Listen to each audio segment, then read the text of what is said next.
big fucking ants in here. They're not even the cool ones. They're the tiny ones. Bro, come on, man. Why me? Why me? Okay, that's I feel. The first victim of the Bondi. Between Japan and Trump just committed an act. Okay. Let's get the Bondi shit out of the way because it's too sad. Rabbi Eli Schlanger was mourned by hundreds at a service in Bondi, where he. Why they have to be named like that, man? Why? Come on. He was remembered one of the purest and most sincere people. It is the first funeral after days of trauma. The first chance to grieve. God, it's awful. To hold. Fuck, to console. A community two men tried to tear apart. Now, together. They were here to remember Rabbi Eli Schlang, father of 5, who welcomed a little boy just 2 months ago. No, come on, man. Holding on till the very end. His dear, dear children, whom he loved, devoted himself to endlessly. Just know that your father will always be with you. He was one of the key organizers of the Hanukkah event, became a master. A figure famed for his openness, his outreach, and his pride in being Jewish. His colleagues, friends. And they got the right guy. He was a force. Each one of us here will honor Eli by also being so much more. More Jewish, more proud, more loving, more attentive to our children, supportive of our friends, and involved in our community. After unspeakable grief, they found solace in song. Right, they got. See, you can't even say anything. A people rocked by the scale of their loss, united on the streets of Sydney.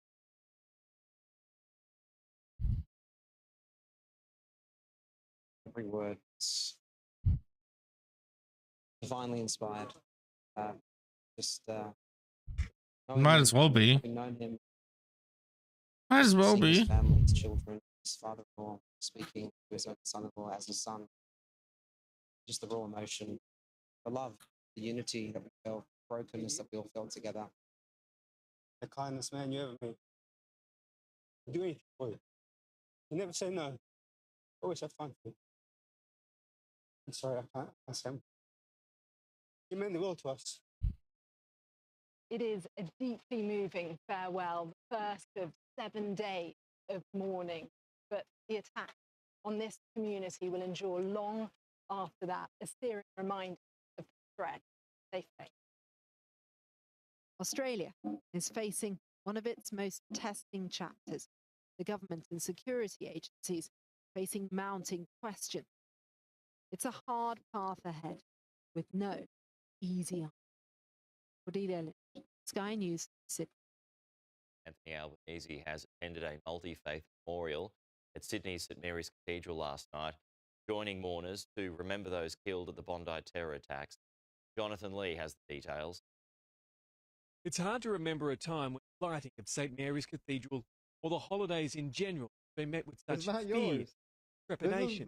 But December 2025 will long be remembered for the stain that it's left on the public's consciousness.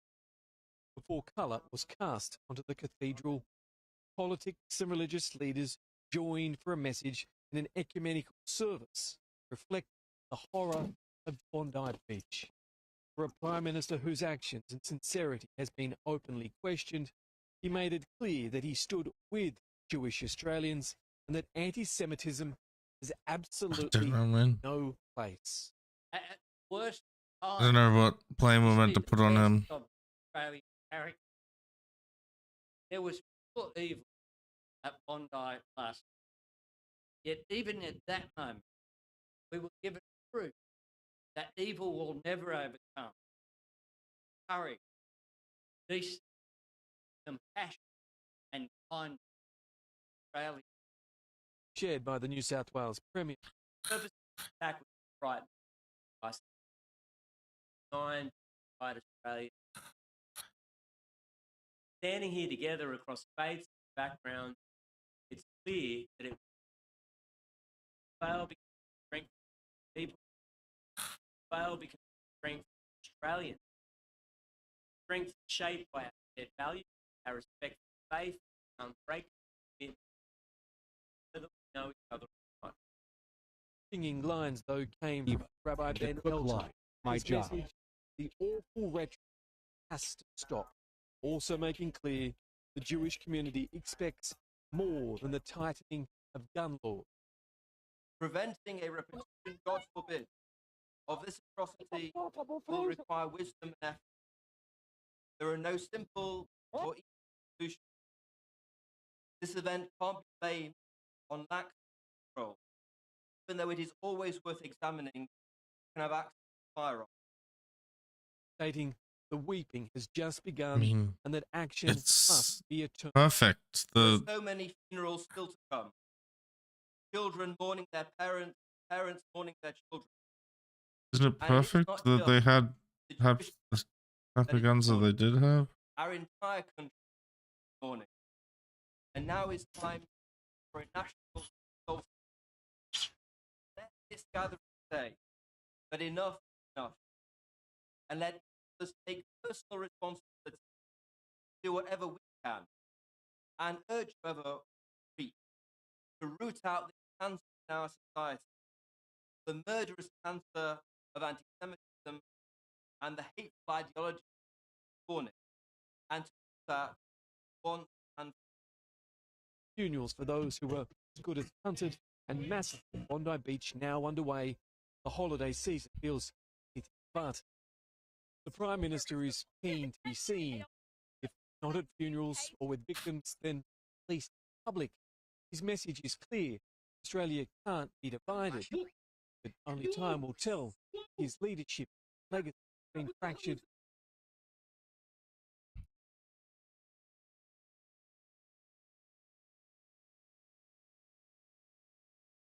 If I'm ever a strong man,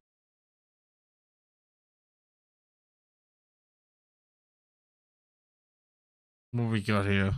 What do we got here?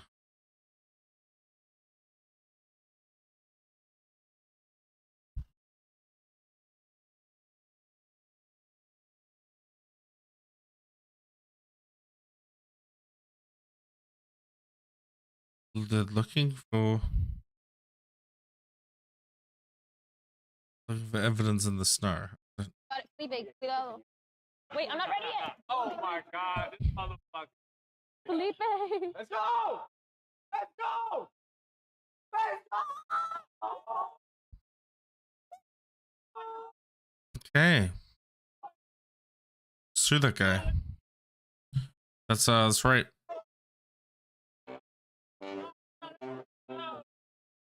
That's right.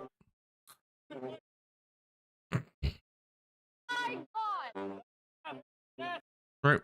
Rape.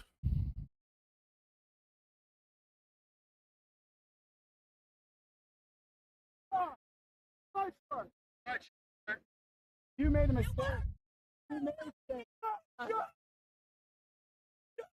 You created a monster. You created You dated a monster. What the fuck? This cop? I mean, Yeah, what's in his chat? Holy shit, this guy's a fucking monster. Bro. Maybe hate speech laws aren't that bad. Holy shit. We can't watch that. What a fucking monster. Do that in my country, please. Please.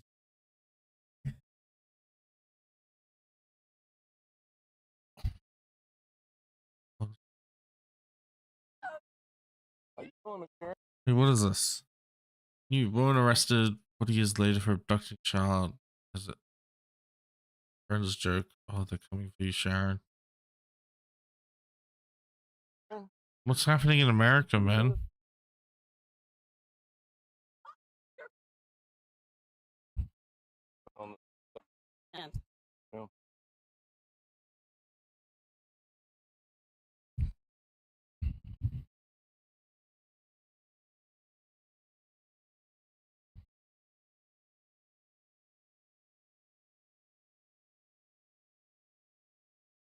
That's grim, man.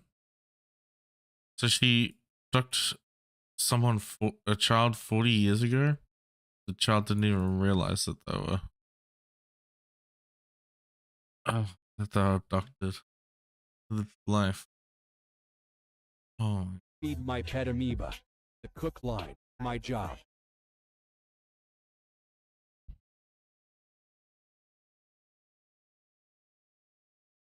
there's just a rat under there. Today I This is a fucking joke.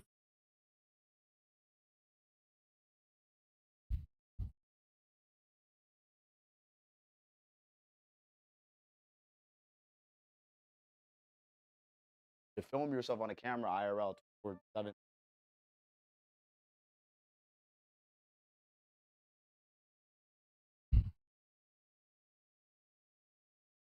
Gotta spray this guy.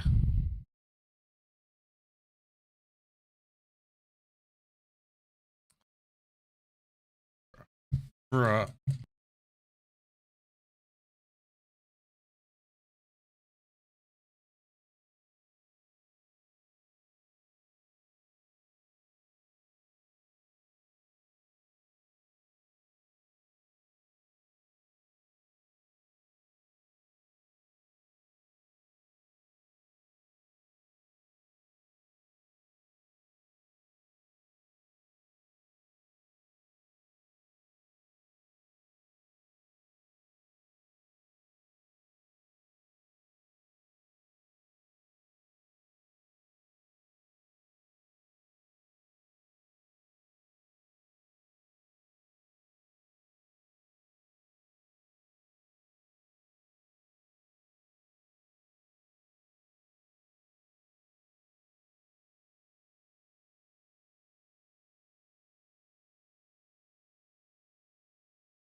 Where are all the cops that just shoot people?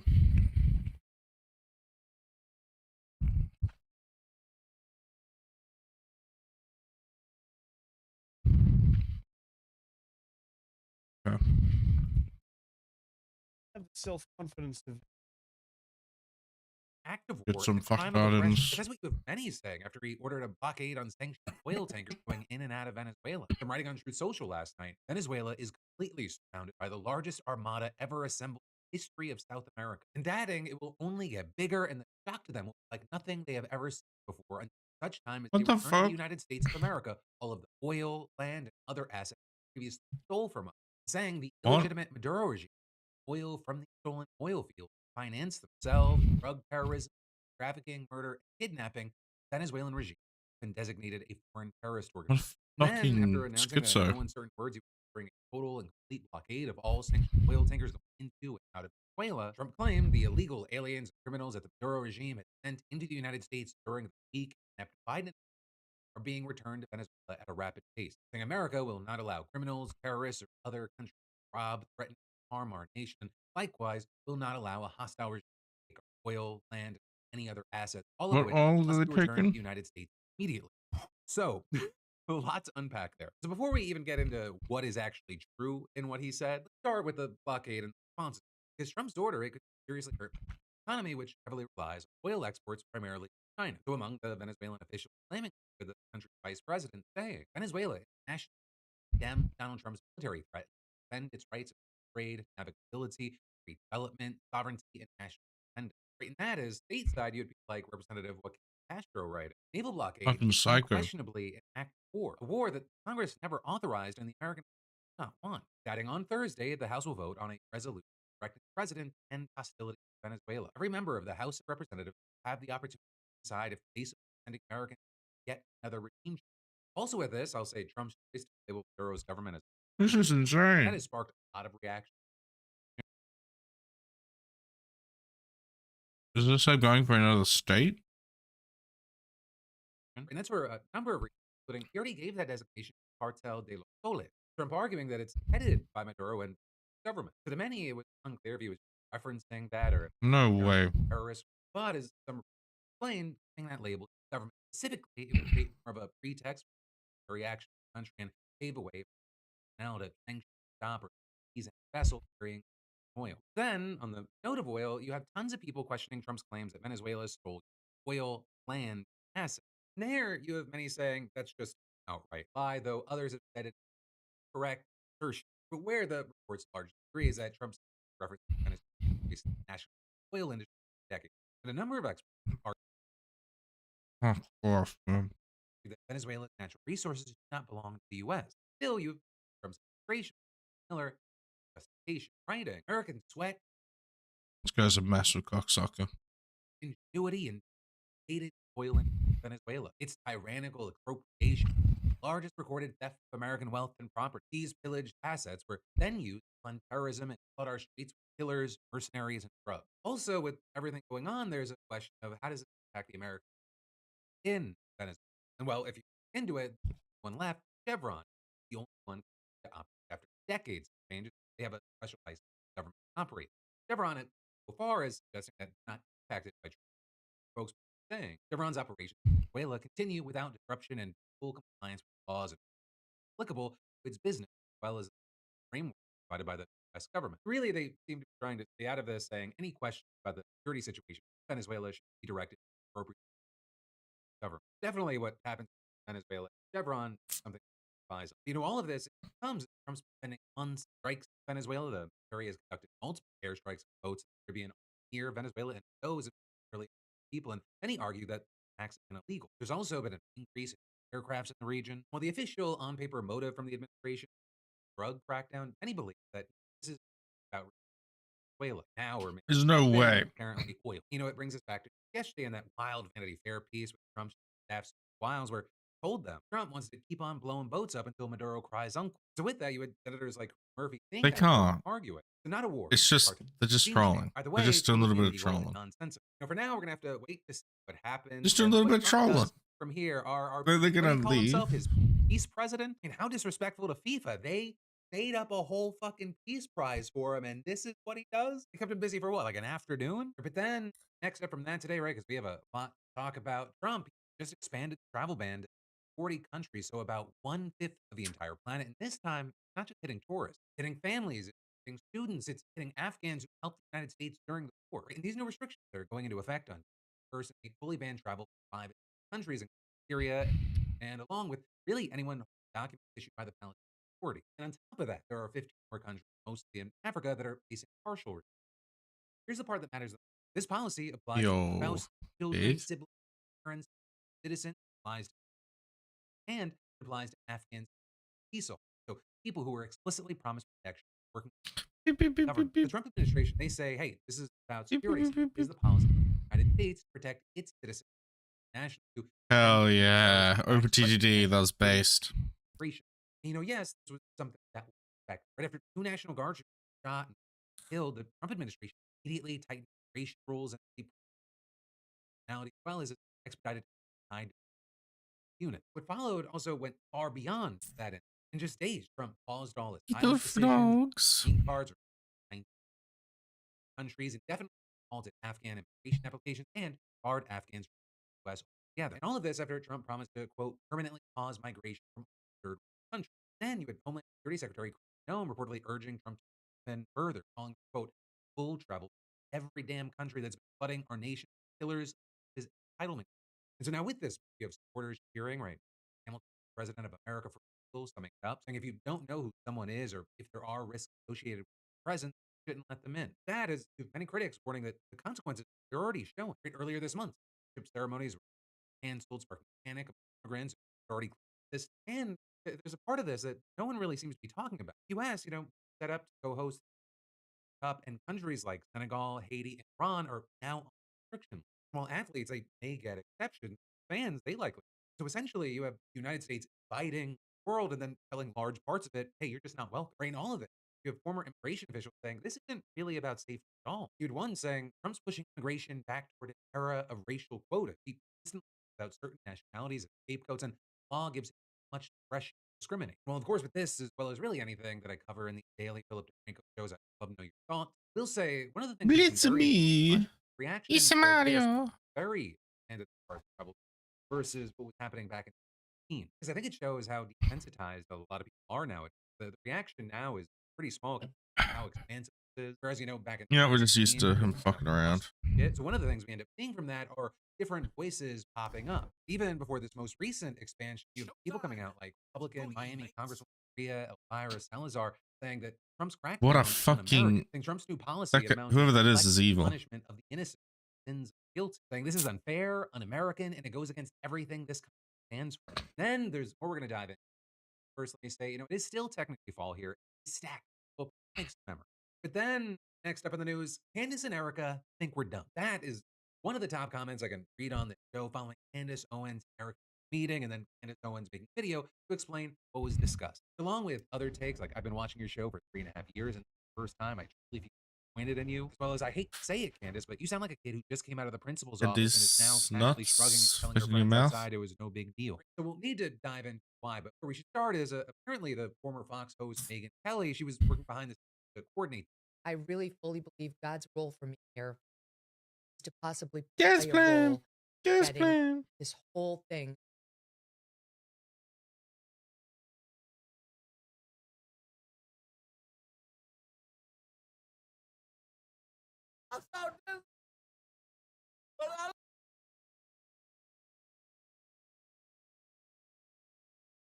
You know how that goes.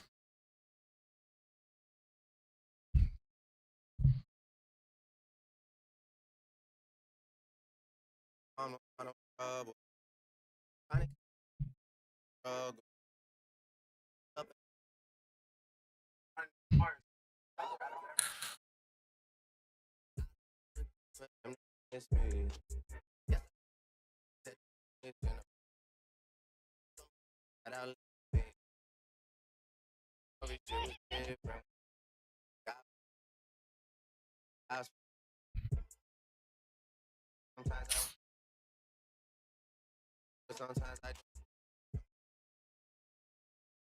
wrote.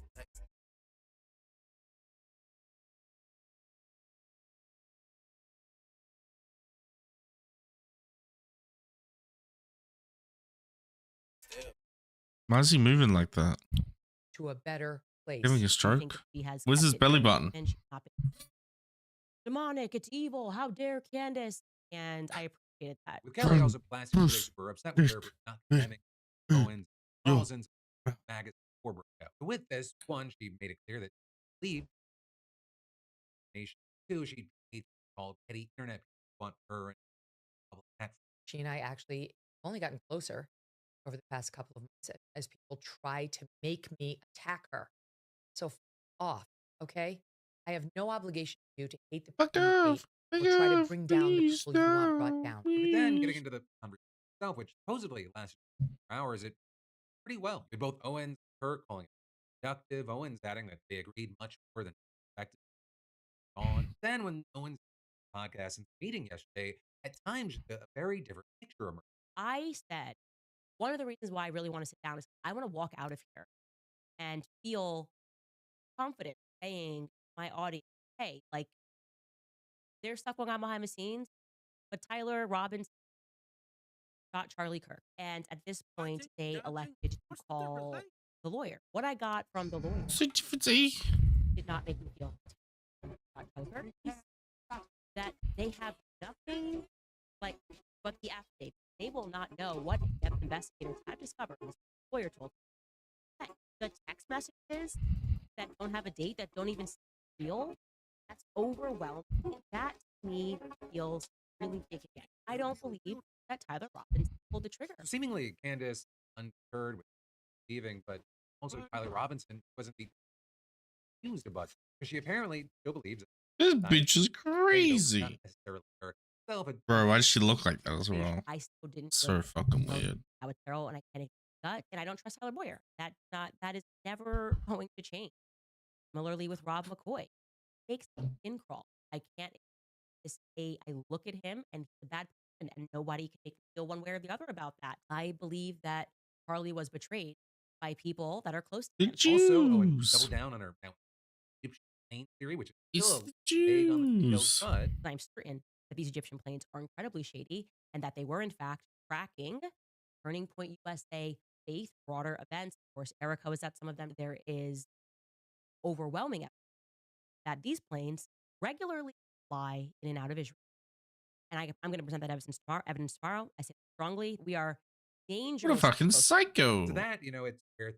Now, though, I'm very interested in what happened next. Because if you just do a quick scroll through the comments on that video, Owen's fans feel betrayed. Many furious that happened in private, it was recorded or live. Yeah, Things like what you the shut fuck? down with a closed door meeting. Telling your audience to trust you doesn't sit well with me.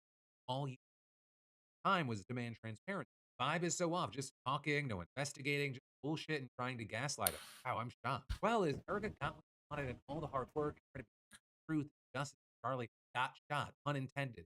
Sad day, very sad day. Disappointed. Wish Candace didn't take Erica's bait by Can these nuts fit in your Erica mouth? just wanted to see what cards Candace was holding over her and USA's head. Now this whole narrative becomes all Yes, Well, at one please. point during her Yes, live stream, she was saying please. like, negative reaction, even before the full comment came in.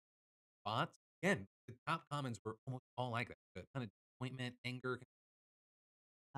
All around, definitely a productive conversation. Then, as far as Erica, she's now turning hers, which is a event that's which, if anything's further. Wait, what's wrong with the game capture? One of the scheduled speakers is Tucker Carlson, who just said Theo Vaughn. I don't understand the free at all. Of his assassination, you mean? I don't understand it. Candace said that Egyptian registered aircraft were following Erica Kirk Charlie's widow around for a number of years. That's one of the weirdest things I've ever heard, and I just want to say that is factual. And it also proclaimed, Bruh, what the fuck do you know, you dumb cunt? Why the fuck are you talking? Cell phones at the event. So, what does that add up to? I don't know. It's to see how that event. I'm just asking questions. I'm just asking questions. Shut the fuck up. 3, I'll say, with as much infighting as we Tucker Cunson. It'll be interesting to see if anyone who's really big and curious tries to some of the audience, because there is this ever-growing narrative in circles that Should it end at that? While it's not a Let's go to the big in conspiracy different, circle it's theory. kind of like similar Conspiracy theory circles. Shouldn't it be like we end the conversation there? Who the fuck is laughing? Hey, for now, let me know your thoughts, opinions, Techies? reactions, maybe even Dumb cunt. Then, next up in the news, something quick, very, very. 4 House Republicans now broken ranks and joined Democrats for vote ending the Affordable Care Act established during the pandemic. Because Republicans don't know anything about the shutdown, they're set to expire at the end of the year and leave at the very least millions of Americans paying more for health. And House Speaker Mike Johnson refused to even have a vote on extending them, with them also shooting down Republican proposed alternatives. So while House GOP leaders were planning to vote on health care bills, Democrats, We got 2 stuns. and as many people have now learned, Epstein files Absolutely doing my House objection if the majority of representatives on. Today, with Pennsylvania Representatives Brian Patrick, Robert Bresnahan, and Ryan McKenzie, as well as non petition go ahead. Waller saying the clean year extension is not ideal, but I think answer Fitzpatrick things are very expensive. Healthcare, very expensive. Anything you can do to lower the cost. And so with all that, we could be seeing a vote on this early month. But before you celebrate, the Senate, which agreed to vote on part of the shutdown, they've already rejected, and they've also the directs these accounts that be used to pay for out-of-pocket healthcare. So obviously, we're going to watch and see what happens. Literally going to go that way, Bursky. Americans talking about strategy. If we're talking politics, politically, damage may have already been done. For this move, it pays healthcare battle, one that Republican leaders are desperately trying to avoid. All while another government funding deadline hits January midterm election. looming. You know what happens in healthcare? There's going to be a big spotlight on, along with affordability. It is a central political fight. At this time, it looks like most of the longer controls the floor. Then we're going to keep breaking it down. First, let me take a minute to say, you ever get blindsided by a data breach company you've never heard of? Because, well, at least 5,000 people have after Verish, third-party billing partner, names, emails, even social security numbers. I mean, your info, it can sit on some random vendor's server never touched. You're the one dealing with the fallout. That's exactly why today's sponsor, Cogni, they go after data brokers, and that stuff, scammers, phishing, identity theft, targeted ads. With Incogni's customer rules on the limited and family plan, point sketch site showing data and privacy handles. These companies, they store everything. He handles my job history, habits, all things bad act, love, weapon. Breaches like to prove it. Even one unremoved profile is a risk. Watching the data scrolling weirdly satisfying. And they'll say it's work. I definitely don't have the hours of patience. And you bring them longer that you're online, the more your data piles up. And doing this manually here. If you want your info off the market, now's the time. Just scan that. Oh, use AI, hey? That's what I'm hearing. Code DeFranco for 60% off. That's cogni.com/DeFranco, code DeFranco, because scammers can't steal what's not there. But then, next update, this is crazy. Trump is in big trouble. Some would say bigger than the Epstein files trouble, because Americans are losing Trump is never in confidence trouble. Donald Trump's handling of the economy fast. It's He handles according to the latest my. polling, 36% of Americans approve of how Trump's managing the economy. And then here's the part that Trump really should be worried. Americans haven't been this negative on the economy. Biden president, then Republicans had a 6-point advantage on which party voters trusted more with the economy. Now that advantage is evaporated. Democrats lead by 4 points. And this shift, it's not some abstract thing. It's very personal. 70% of Americans now say the cost of living in the area where they live is not affordable, up from 45% ago. 35% say that the personal finance got worse over the past year, and the number of people who think things are going to improve next year flat, falling 8%, 33%. Well, Trump's out there saying that affordability is actually people not feeling squeezed, feeling stuck. While optimism does still exist out there, yes, please. The Republican, white evangelical Christian, rural voters, and white South college, especially white men, believe things. Democrats, independents, college, white women, they're just not buying it. Again, this pessimism. White Just women. this week, the federal government released 2 major economic. They shut down. They don't move a recession. They plan. Retail sales.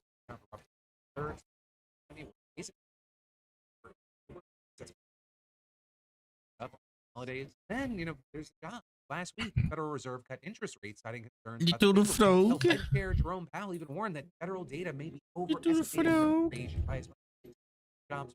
So keep that in mind. I tell you that the U.S. reportedly lost 105,000 jobs over and added 4,000 jobs. Meanwhile, unemployment it's the highest level in years, and while it is still low, it's been enough that economists are starting to work. I mean, you're the head of economic research lead telling you that all the data needs to be taken with caution. Sobering picture of the job market that may be turning frigid after a prolonged. And so then, as far as how the White House is responding, they've been responding with loud, reposting best is yet to come, hearing claims like deportations, delivered jobs, is yet to come. This year went to less work. Them saying that the numbers don't prove that Americans are filling jobs left by immigrants. It doesn't explain why people water. Honestly, I mean, White House's biggest problem here. Trump himself. Trump, he's called the affordability crisis. Job and a Democratic stand. Yet last night in Pennsylvania, you had Vice President J.D. Vance standing in front of a sign with lower prices, bigger paychecks, saying, "Promise there was no patient solve build crisis than Donald J. Trump, the president of the United States." I mean, so anyone with a functioning brain's asking, okay, well, which is it? Is it a hoax or is it a real thing that's happening in Donald Trump's? Well, Vance trying to kind of split the different thing. Time while then also agreeing with Trump's assessment that the economy deserves A+++++. And it appears that to make this work, the administration is trying to strategy. First, claim Biden as son of a bitch. Trump mentioning Biden 30 times in a single ability speech last week. You advance echoing that line again yesterday. Joe Biden gave it. But we know exactly what we're us with. We know exactly the consequences. Many of our great families across. And second, they're asking voters, wait, right, man. Bro. Once Trump's tax cuts, we're gonna have. Burn me. Doesn't turn out true. Burn me. Burn me. You are going to have this class of Pennsylvania, the best tax season in 2026 we've ever had. Even invited voters to hold him accountable if it Actually, you have the best taxes. Best taxes. That concern, it's not coming out of nowhere. It's backed by new data showing that while everyday Americans are very executives and investors, they're more confident in the economy than we've been in years. And that's a big thing that I've tried to explain to any of my rich friends, that there are people living in different realities in the United States. You're the wealthiest. Easy, even told my rich friends about it. Regular folks, they're tightening. Bro, nobody. Americans, and more importantly, Is he just humble bragging? I told all my rich friends. Everything's great, but also not their fault if things are not great. So with these off-cycle elections, already midterms less than a year away, the big question is whether voters decide, hey, we're gonna send a message. That right there, it brings us all to the end of today's show. Granted, you've got more just a click away. You've got today's brand new Crashing Out episode with myself and Alex Perlman. Well, it's called Crashing Out. It is very actually cathartic, and/or you could watch last night's Franco show. Definitely had it already. Whatever you do, I just say thank you for watching. Peace. Right back.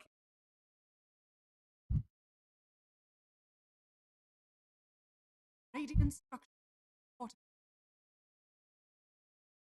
Venezuela's in China have recently ratcheted up to the highest level they've been since the end of the Second World War. The current crisis between them began on the 7th of November, 2025, when Japan's new Prime Minister, Sanae Takaichi, was asked point blank at the Japanese Diet what might prompt Japan to exercise the policy of collective self-defense. Now, it's important for you to understand the context behind this particular phrase, Japanese policy. Japan's constitution, crafted after the end of the Second World War under Article 9, explicitly reads that the Japanese will forever renounce war as a sovereign right of the nation, the threat or use of force as means of settling international. It has been under this constitution after the war in Japan that the country remained a strictly pacifist nation for decades, and why modern Japan's armed forces have never been as an army or a team, but a self-defense force. That mission has always been restricted to the defense of Japanese territory itself in the event that Japan comes under a hostile foreign attack. But in 2015, spearheaded by then Prime Minister Shinzo Abe, the Japanese interpreted Article 9 of its constitution with a new security that enables the self-defense forces to exercise collective self-defense as well.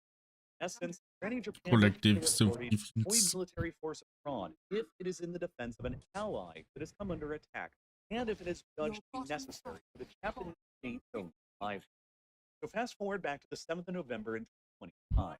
Japan's new Prime Minister, Sanae Takaichi, asked directly by the Diet what scenario exactly might prompt Japan to actually invoke the policy of collective self. The public answer is that if China initiated an armed blockade or invasion of Taiwan, it could constitute a survival threatening situation. With survival threatening situation, all important phrase doesn't implied that she would trigger Japan's right to collective self-defense in the event of a Taiwan invasion or blockade scenario that would see the self-defense forces deployed in the war against China, even if Japanese territory itself was not directly hurt. It was clearly a breathtaking and unprecedented state of Japanese policy.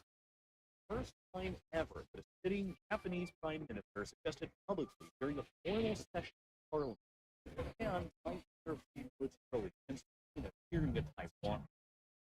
China's response since then has been a mix of shock and utter fury. The very next day after Takaichi, China's consul general in Osaka responded with particular anger, writing on X directly addressed to the prime minister himself, quote, "If you stick that filth back where it doesn't belong, it's going to get sliced off. Are you ready for that?" And the post has since been deleted, but further diplomatic attacks from Beijing followed. The Chinese have consistently demanded the Takaichi retract the statement, consistently refused to do. China provocatively flew a drone Taiwan and the southernmost Japanese island of Yonaguni, resulted in the Japan Air Self-Defense Forces scrambling fighter jets. I guess they're doing that all the time, though. They sent 4 Coast Guard vessels into the territorial waters around the disputed Hawk Island. Fucking A small group of uninhabited warmongering scum. Beijing has also issued advice warning against Chinese students from studying and for tourists visiting. Japanese government has estimated might end up causing more than $14 billion worth of economic damage to Japan alone. China has also banned the importation of all food coming from Japan. They've recently begun shutting down and blocking Japanese firms and other culture from the country now, as most embodied by a viral event that took place on the 29th of November when Maki, a Japanese singer who was performing her well-known theme song for the anime One Piece, was forced onto the stage by the Japanese cultural content more strict in war. All the while, Takaichi is continually regarded vessels, also Japanese firms and other culture from the country now, as most embodied by a viral event that took place on the 29th of November when Maki, a Japanese singer who was performing her well-known song for anime One Piece on stage in Shanghai, was forced off of the stage by Chinese officials at the funeral of her performance after the band Right, don't ever come between One Piece and me. all the while, Fucking scum. Apologize or amend her statements in any way. And not only is Japan busy reinterpreting what kinds of military engagement they can get involved in from a legal perspective, they're also busy backing their words up with an enormous amount of funding and arms. Fuck Japanese yeah. self-defense forces. Bombs for the poor. By Russia's invasion of Ukraine, China's increasing hostility towards Taiwan. Japan announced back in 2022 that they would be doubling their annual military spending from 1% to 2% of GDP by no later than 2027, equaling NATO military Bombs for the poor. in Japan's history. Shortly after she became prime minister in late 2025, You just need a farm. tonight Takaichi announced that the timeline would be set up by a year early to reach 2% of GDP on military spending by 2026, meaning that next year, Japan will probably achieve a defense budget around $80 billion a year. Or you just putting gave it in the him same ballpark as Takaichi. UK and near the top 5 highest military spenders on the planet. That's not good. A truly titanic shift for a country that even just 5 years ago was so well known for its commitment to pacifism that not a single soldier in self-defense force has ever been killed in action by an enemy in the entire history of Japan since the end of World War II. But this shift in Japan's military posture has been a long time coming. And to China, Japan's rapidly increasing military spending and its comments about intervening against them over Taiwan are triggering deep and painful historical memories and experiences from their past. Because Japan and China have a long, complicated, and contentious as the two most preeminent powers in the state. They maintained relations with one another for thousands of years. But in the late 19th century, Japan was able to rapidly industrialize and made China centralized, enabled it to take advantage of the historically weak, vulnerable China. It was still pre-industrial and increasingly politically fragmented and centralized. And more than any other single state, contributed the most to China's so-called century of humiliation. Inflicted more than 50 years of continuous pain and suffering on them. It began with the first Sino-Japanese War, 1894-1899, which Japan attacked China and emerged decisively victorious, removing Korea from Chinese sphere of influence, forcing the Chinese to cede Taiwan, which then remained a Japanese colony for the next half century. Then a few years later, in 1900, Japanese troops participated in the suppression of the Boxer Rebellion that resulted in tens of thousands of deaths. Following the outbreak of the First World War in 1940, the Japanese issued a series of secret demands to China that came to be known as the 21 Demand, which essentially demanded that the whole of China coordinate itself into becoming a Japanese protectorate. Jesus. It failed after China published the demand, sparked outrage by the British and Americans, pressured the Japanese to back down. Yeah, they don't want Later in Nippon getting that 1931, strong. the Imperial Japanese Army staged a false flag attack. I didn't know they did that. I get them all? Trying to get all of them? Bro. I'd get yelled at if I had those demands in boy. Used as their pretext to launch an invasion of Korea. They subsequently conquered and where they established the puppet state of Manchukuo in 1932. Fuck you, Afterwards, bitch. the Japanese government encouraged a vast settler colonial project in Korea to alter the region's geography. Yeah, Manchukuo. Saw more than That's 1 billion viable. Japanese settlers migrated into the territory by 1945. All clashes between the Japanese and Chinese armies continued on for years years, the outright exploded in full-scale warfare in 1937. Japan launched a full-scale invasion across the rest of China with the goal of out. Ensuing Second Sino-Japanese War that lasted for the next 8 years, spilled over into World War II, ultimately became one of the deadliest conflicts in all of human history, resulting in the deaths of around 20 million people. The vast majority of whom were simply Chinese civilians. Come Throughout the on, war, let's go, let's go, let's Japanese go. forces perpetrated an almost endless list of war crimes and atrocities against the Chinese. But the two most infamous examples that continues to strain relations between the two countries today for the non-Jane massacre Thinking. in Unit 731. Arguably two of the worst things that humans have ever done to one To the another tower. at any point in our history. After Japanese forces took control over the Chinese city of Nanjing near the end of 1937, then the capital city, they engaged in a brutal 6-week-long rampage of mass murder, looting, arson, torture, and abuse directed against the city's Chinese capital. Newer estimates believe that up to 200,000 Chinese were killed by the Japanese army during this big a rate of killing that is comparable to the Rwanda genocide that took place later in the 1990s. Meanwhile, Unit 731 was operated by the Imperial Japanese Army occupied Manchuria throughout the war. Unit 731 conducted large-scale chemical and biological weapons, including brutal and lethal experiments conducted on live human beings who were usually abducted Chinese civilians.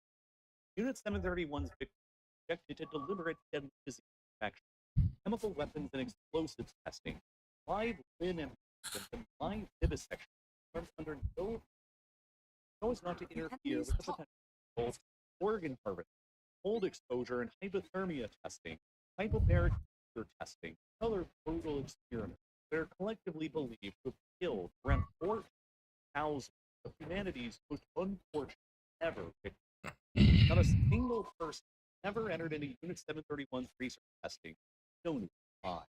The biological weapons they developed led directly to the death of another 200,000 more people across Chinese villages and cities, where the Japanese army delivered water supply. Legacy of these atrocities and the 50-year war on China continue to negatively impact relations between the two countries today. Frames the historical context in which China often views Japan's modern military expansion currently taking place. At the end of the Second World War, Japan was thoroughly defeated and occupied by the United States. The country was made to surrender all of its conquered territories back to China, including Taiwan. Made to adopt its pacifist constitution. Japan's going round 2, though, for real. Forever, effectively resulting in Japan's demilitarization. After suffering through billions of their own, the course of the Second World War, including the atomic bombings of Hiroshima and Nagasaki, the Japanese public was left traumatized and wary of war as well, easing their transition towards pacifism in the post-war years. Without the legal right to ever go to war again, Japan also agreed to become incorporated into the American Security Accord, 1950 Security Treaty, guarantees that the U.S. will defend Japan's territory in the event of a hostile attack, in exchange for Japan granting the U.S. the right to base large numbers of military within the country. This arrangement at the time was mutually beneficial, as it enabled Japan to outsource all of their defense to America, allowing them to fully concentrate on rebuilding the military, while it enabled America to fully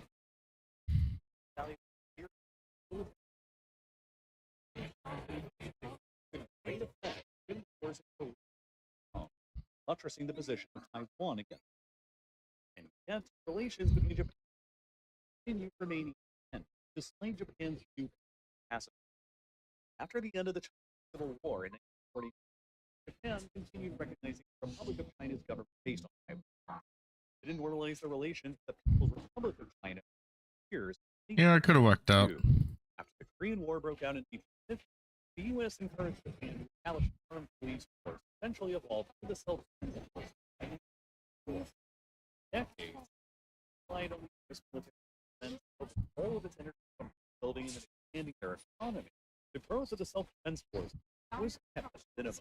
It was organized with the bare minimum force necessary to defend the Japanese home islands themselves from an outside attack. though they resisted acquiring any at all offensive capability for decades. You'd only be allocated a minimum budget. Late 1970, an informal cap on the self-defense forces budget, 1% of GDP per year, and come into effect. Last, all the way up until our modern age. In the Cold War, Japan's position Soviet Union continued privileged position. Where'd the Weaver go? So, no need to push to expand the role of the self-defense for another generation. Then, all of a sudden, getting in the 2010s, Gas playing. Good luck. Growing increasingly area of 4 major developing that are pushing the country to now reevaluate things. First reason, but an increasingly bold and aggressive North Korea on their doorstep, now armed with nuclear weapons. North Korea conducted their first successful nuclear weapons test.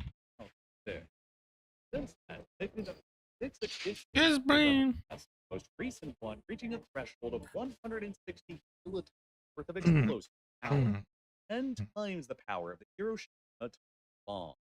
The Stockholm International Research, which tracks the nuclear inventories of countries around the world, currently estimates that as of January 2025, the North Koreans possess around 50 active nuclear weapons, have enough missiles to produce another 40 more. They also like already acquired Not a good idea. Their weapons, the ballistic missile, impact and destroy any city on Japanese home island, making North Korea an existential threat and zone survival for the first. The North Koreans are also known to possess around 1,000 ballistic, hundreds of which have the range and capability to impact targets in conventional warheads as well. While most direct over Japanese Korea itself, beginning in Gas playing. Come on, motherfuckers. Motherfucker. Yeah, I'm borrowing you, Weaver.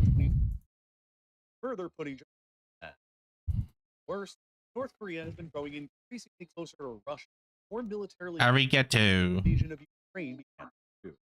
Today, North Korea is the only UN member, other than Russia itself, formally recognized Russia's conquest, annexation of Eastern Europe. Korea has provided Russia with billions of artillery. We're talking about Russia's what Russia stole from China? Thousands of their own soldiers fight against the Ukrainians during the first offensive in Russia in 2024. While recent Ukrainian intelligence released in 2005 appears to suggest North Korean troops active in the parts of the Zaporizhia of Ukraine. Wow. Essentially making North Korea an active belligerent. Wow. North Korea and Russia and to the other. Russians are known to fighting the North Korea many of their most advanced change for all of the support of North Korea getting Ukraine. Yet results that with increasing military technology, world modern battles Ukraine, the North Korean army growing more capable of nuclear arsenal continues to pose an existential Japan's very second, probably the most important reason, has been an increasingly powerful and assertive. In 2013, oh yeah. Chinese military spending. This guy have a fucking Lincolns? Why does he have Lincolns? As of 2024, the U.S. used to maintain the highest military spending in the world at $997 billion a year. China's $340 billion. While America's military is engaged all around the world, China's military only engaged regionally. Beginning in 2010, China's ambitions begin. Very good. You need some item China suggestions? has also increasingly begun clashing with a number of territorial that have remained dormant for decades beforehand. In 2010 and 2012, the two countries clashed bitterly over the status of the Senkaku. Is he just All sort of uninhabited cross and I don't which understand. China claims and calls the Diaoyu Island. Well, the Japanese You got government AC now? three of these What? islands, their private owner, triggered huge anti-Japanese protests in China. Yes, The blame. Japanese attempt to establish sovereignty. What's happening? Okay. China attempted to pressure Japan by temporarily restricting the export of rare earth minerals to them. the first time that China seriously weaponized its trade relationship with Japan over a diplomatic dispute. Time, China unilaterally issued an extended maritime easement to the East China Sea that significantly extended into Japan's own claim area, introducing a major maritime dispute between the two countries that still remains in place today. Then in 2013, adding on even further pressure, Bro, this China video is unilaterally not like declared it an was. extension of their air defense identification Very off the detailed. East China Sea as well, incorporating the Senkaku Island, significantly overlapping Senkaku. the air defense identification zone claimed by Japan, Tokaku. escalating the conflict between them even more. China's growing arsenal of this also been about the Japan. In 2024, Pentagon states that China possesses around 400 intercontinental missiles, 500 1,300 medium-range ballistic, 900 short-range ballistic missiles, and 400 ground launchers. Meaning that, in other words, China now possesses hundreds upon hundreds of missiles at its disposal to reach the Japanese home island in the event of conflict. The point was delivered by the Chinese profoundly. When then U.S. House Speaker Nancy Pelosi They moved the tower back. visit to Taiwan, China initiated large-scale military exercises circling Taiwan, including multiple ballistic missiles being fired directly to Japan maritime sea. Just now, Japanese island clearly illustrating China's capability to strike Japanese territory or warship if they so desire. China and Japan both understand the status of Taiwan going forward is a core national interest of both. And Chinese takeover of Taiwan simply be political disaster. China would break the continuous link, the so-called First Island. The line of islands through Japan, through few islands, Taiwan, the Philippines, and Indonesia that blocks the Chinese coast in and contains the Chinese Navy's ability to break out to the ocean Pacific.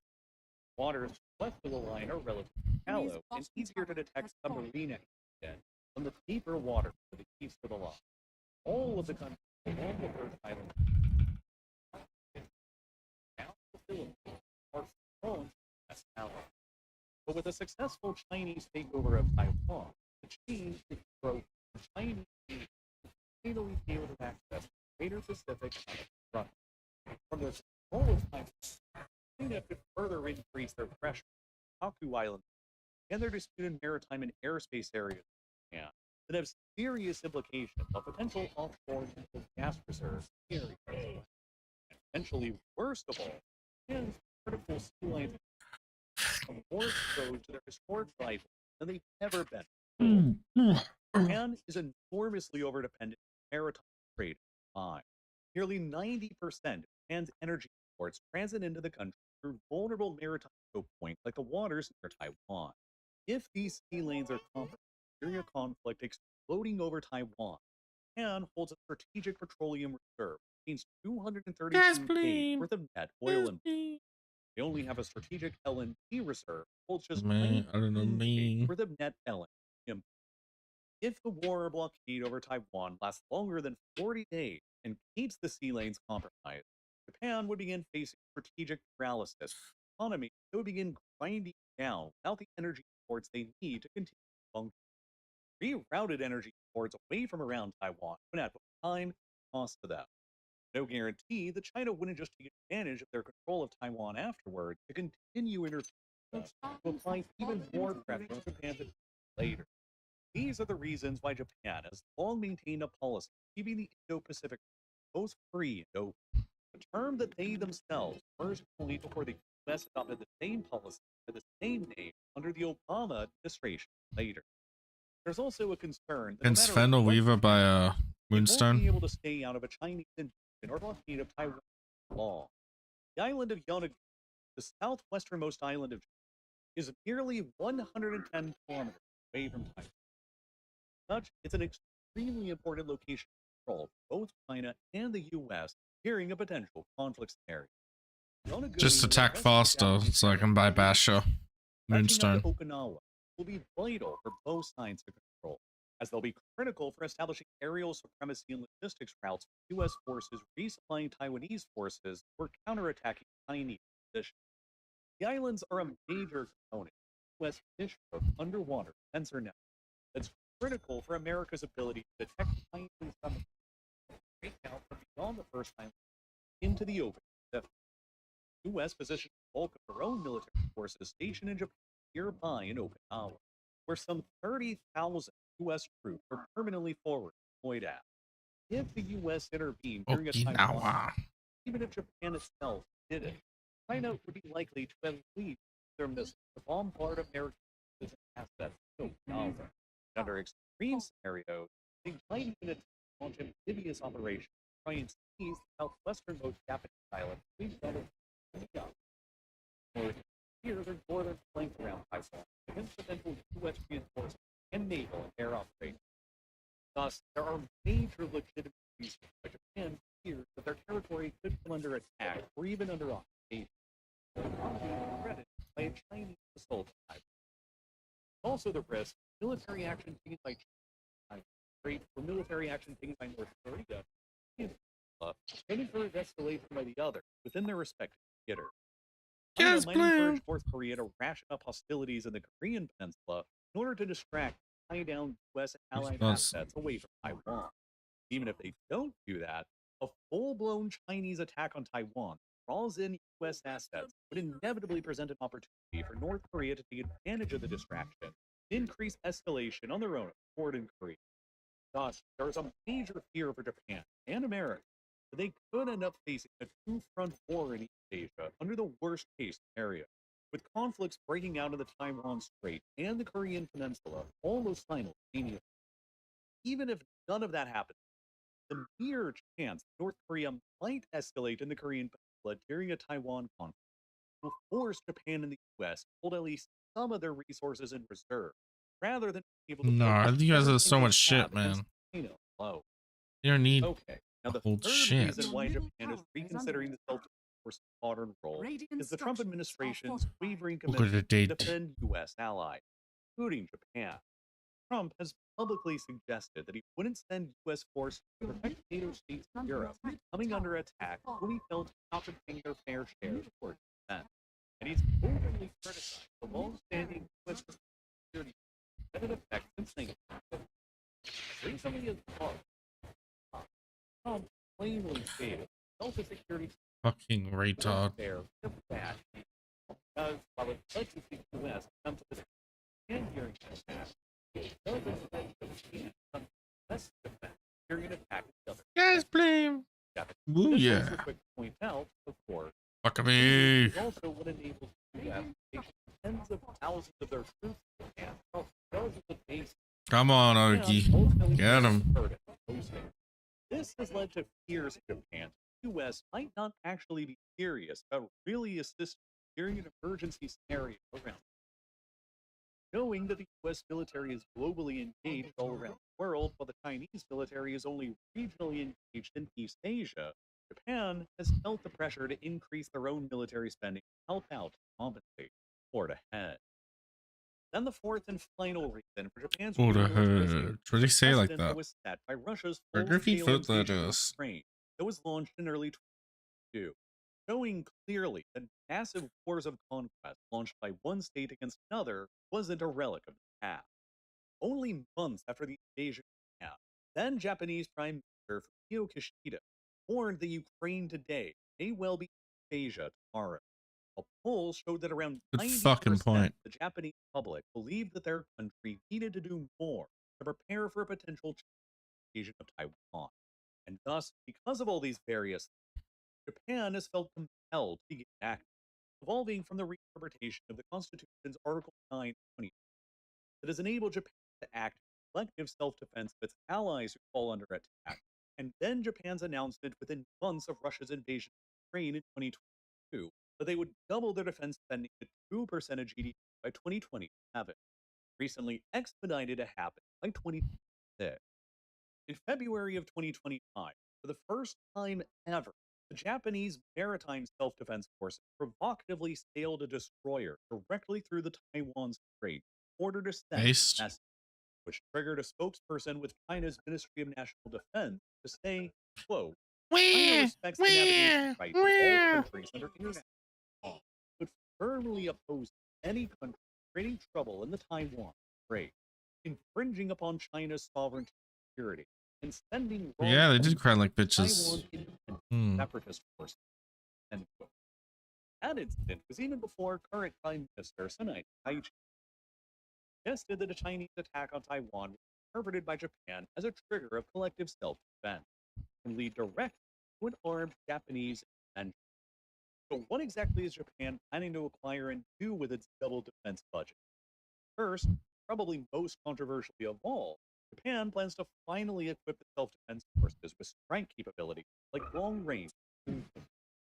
Japan has since declared their intent to purchase 400 US-made Tomahawk cruisers, exact strike targets at 2,400 kilometers away, which would equip Japan's naval assets like destroyers and submarines, giving the maritime self-defense forces the ability for the first time ever to strike targets deep within the Chinese or North Korean interior.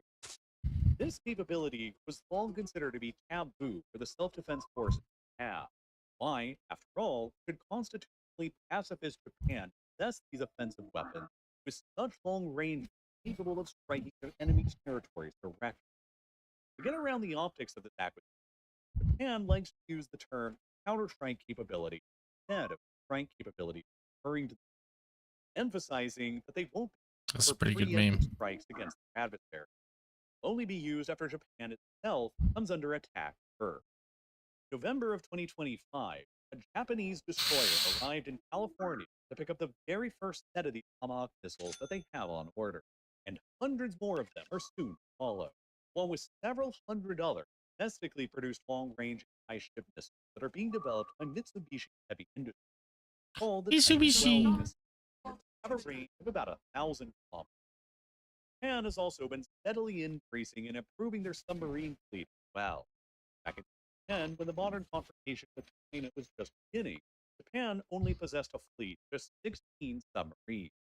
It's grown to 24 of them as of today in 2025. While all of Japan's submarines so far are conventionally powered by electric diesel engines, the newest generation of Japanese submarines, called the Kage class, was introduced in March of 2022, are extremely capable machines under glass.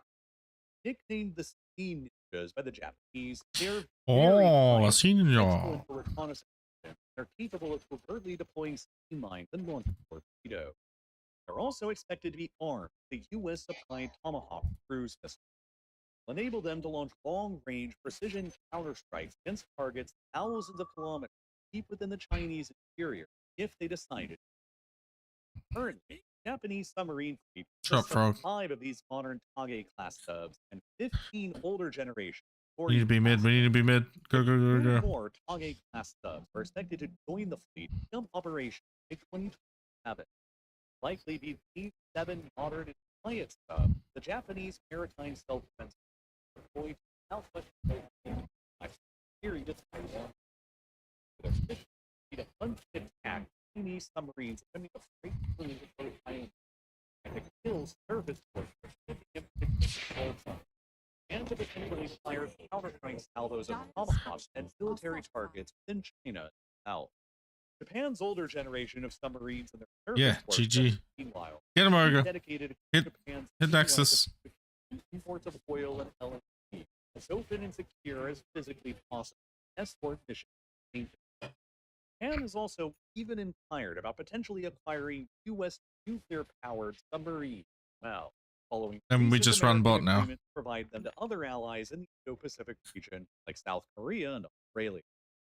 Japan also intends this double defense spending to acquire no fewer than 147 F-35 fighter jets from the United States as well.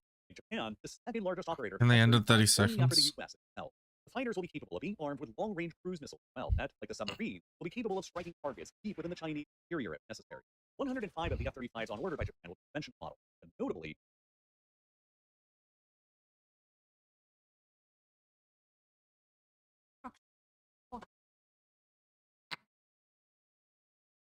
8 seconds, Argo.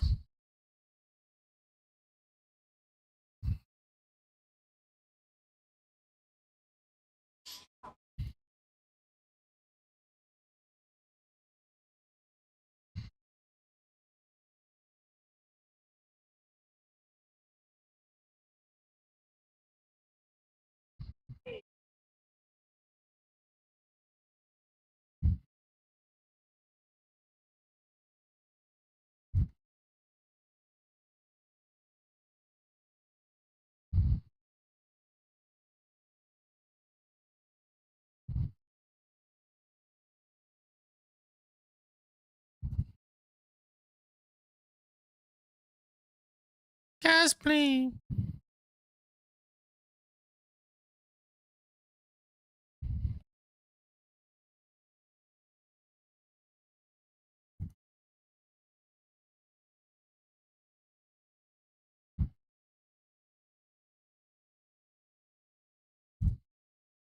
GG. Good job, team.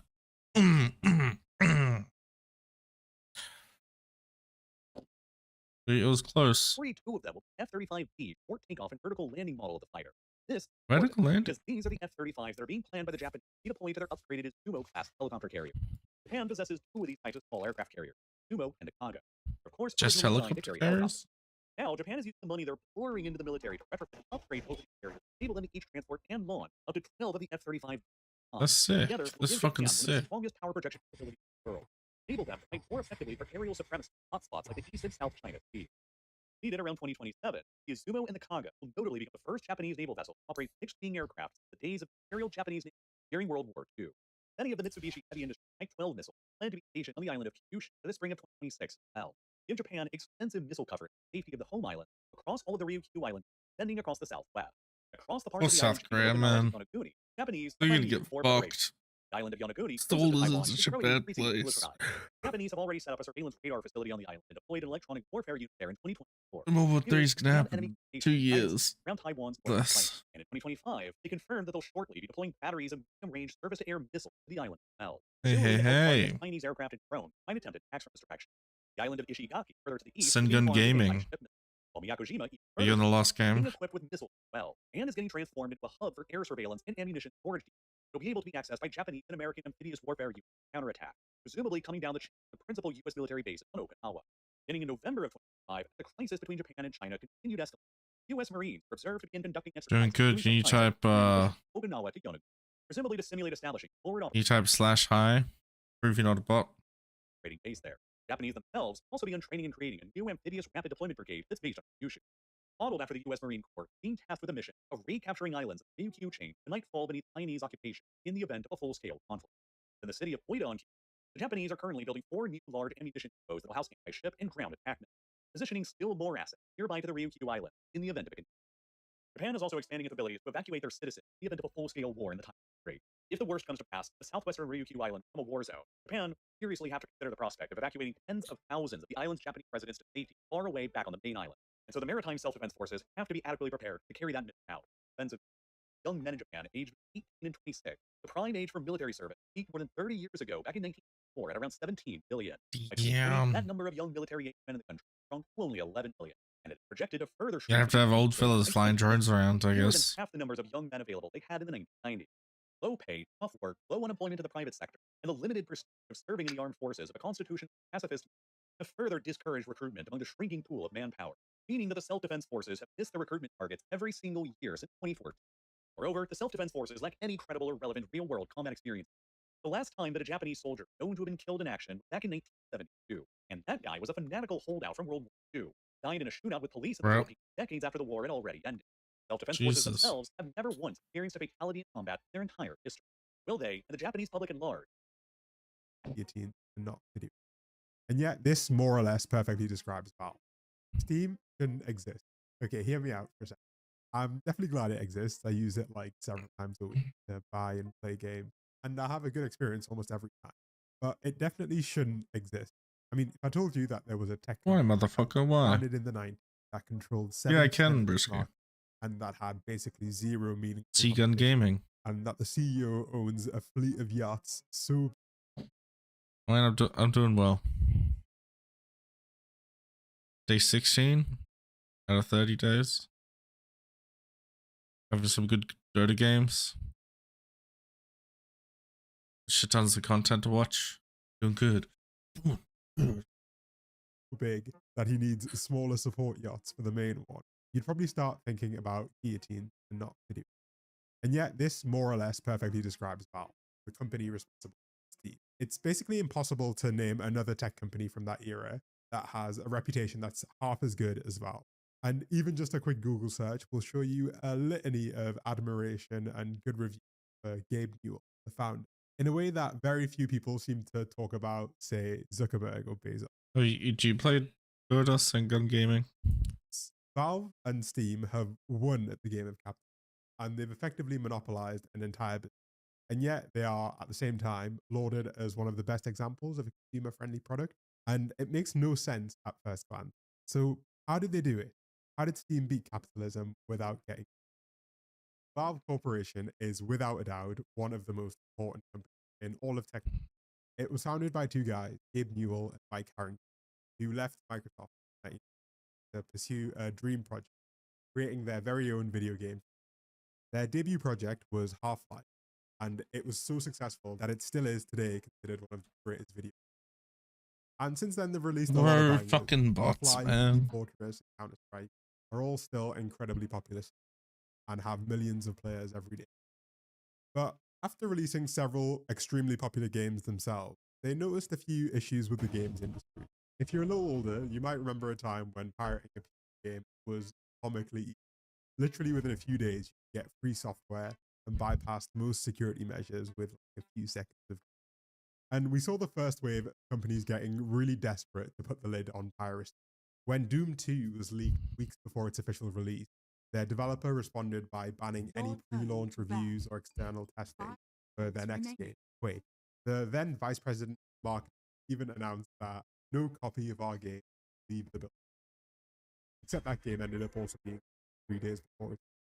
Some kid literally just broke Really? their network, downloaded the game in front of them, and they were so young that the company didn't even bother pressing. This state of affairs, though, wasn't all fun and games. The lack of security also made games way more prone to hacking, and it was super difficult for game developers to have a clean method of security performance patch over the lifespan of the game. And this is where Steam came in. You see, Gabe Newell has a pretty famous take on piracy. What's Valve's take on piracy? So we don't really worry about piracy. There's misconceptions in the industry about what piracy is, that they don't want to pay any money and they want to get your content. But when you look at the fact that these people have, $2,000 PCs, clearly they're willing to spend money. Everybody in the United States knows that Russians are pirates. When the reality is that the pirates in Russia were actually doing a much better job than the games companies themselves. And as soon as the product became available at the same time that it was available in Australia or the UK or the United States, and it was localized in Russia, all of a sudden our piracy problems in Russia disappeared. Piracy is the result of bad service. The whole idea Holy behind Steam fucking was to fix based. part of the service problem, to combine piracy protection, software updates, and anti-cheat technology all into one platform that was at least as easy to use as the pirate method. The scope of the project expanded over time to not just include Valve's, but other people's games, social and community features as well. And, well, they kind of nailed it. Since launching in late 2003, Steam has accumulated over 100,000 and now has over 40 million daily concurrent. I think it'd be a stretch to call Valve a game might have it. Today, they're a retail, occasionally developed. But still, even despite that, the world has changed a lot since 2003, and Valve has followed such a drastically different path than the rest of the tech. We can compare it with, say, Microsoft, which recently announced that increasing price of its Xbox Game Pass subscription service by 50 to 100%, depending on where you are in the world. Or even Nintendo, which is selling $80 to $90 games. Meanwhile, Steam, on the other hand, has no subscription service. It has a weirdly generous return policy and several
Ooh yeah, ooh yeah, ooh yeah.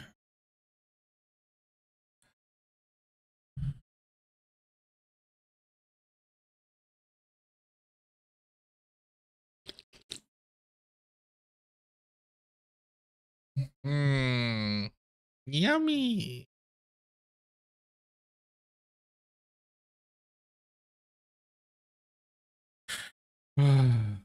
Lose it, man.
Ooh yeah.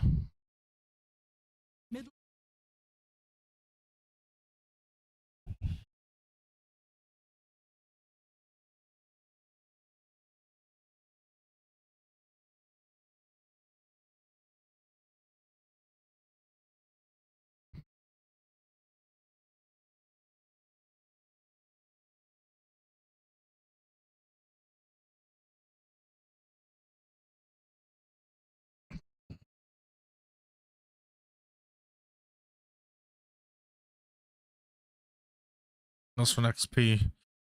Need XP.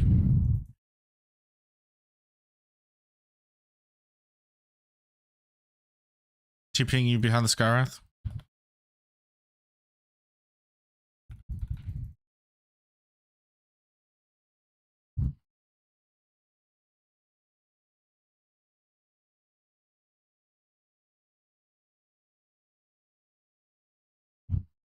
Your boss.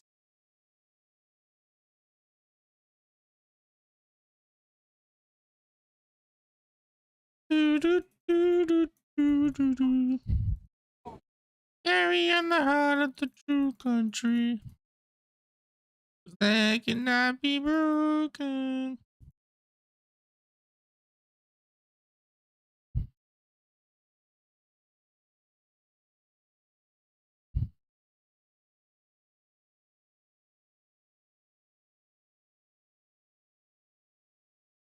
Wait, you can't hear the music.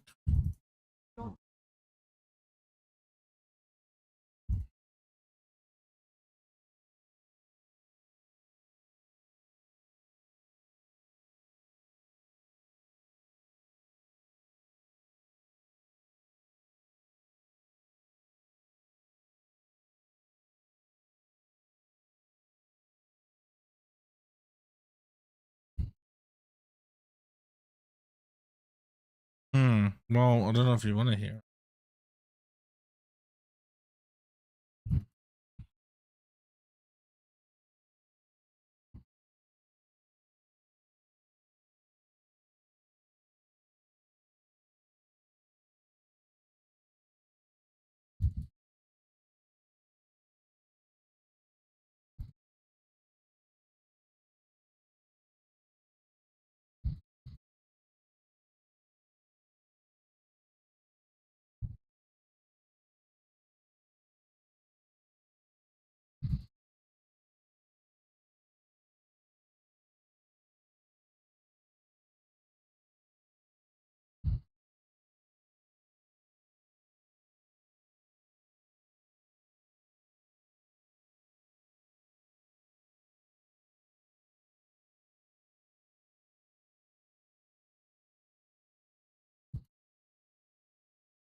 Hmm.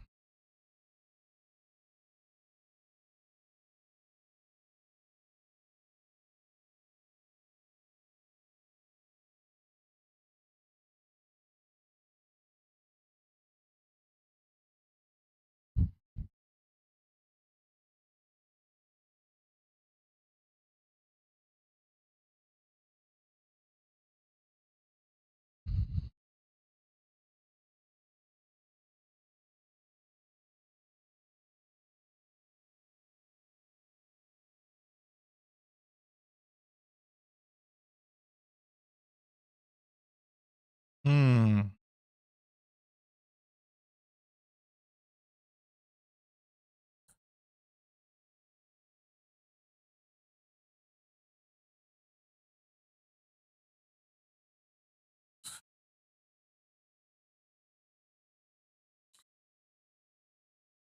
This is just not showing me?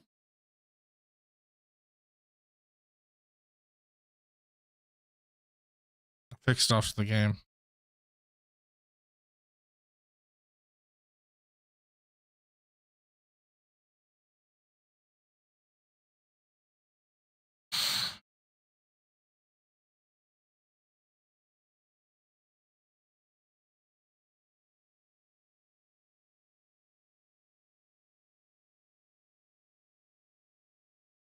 No, it's broke.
Yummy, yummy, yummy. Bugs in my tummy.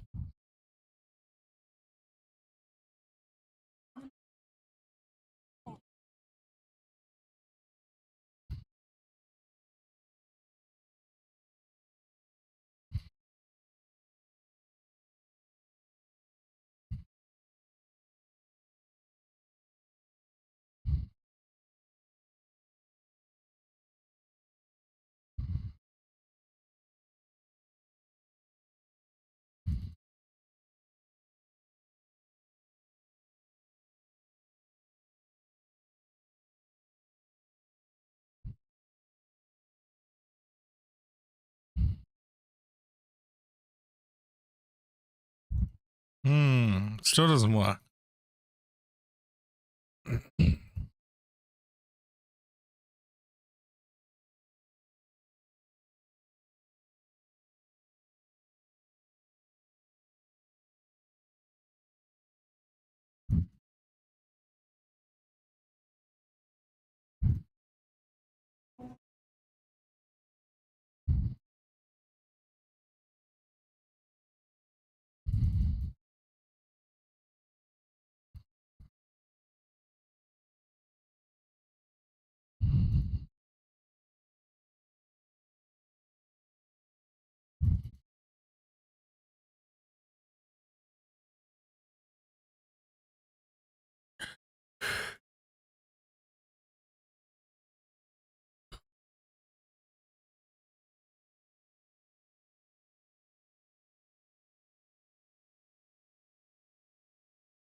Optimum time.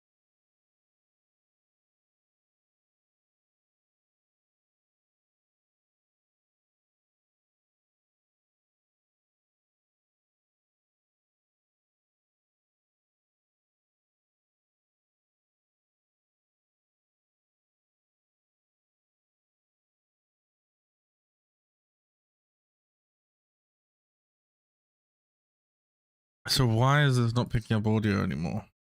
Desktop anymore?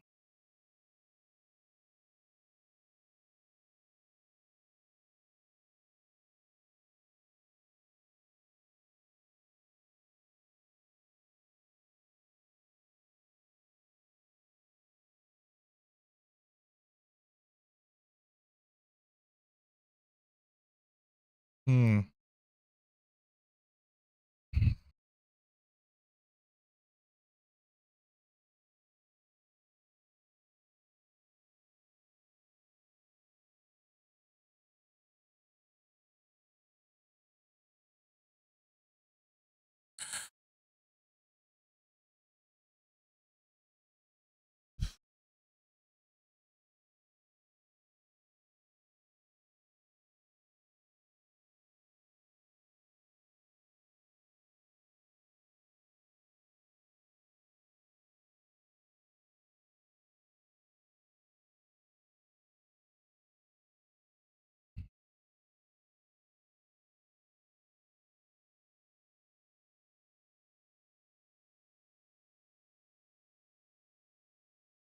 Hmm.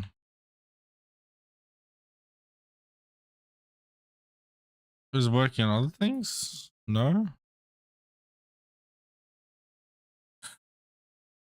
Oh.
Can't hear all this shit.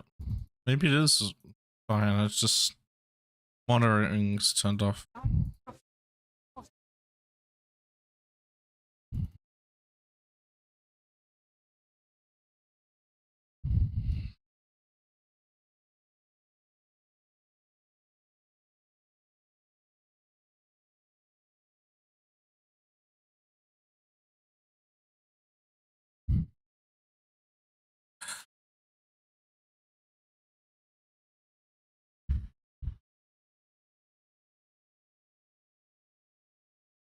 He ain't happy. He ain't having a good day. Bruv. Bruv, I'm having a blast. What's up, bruv?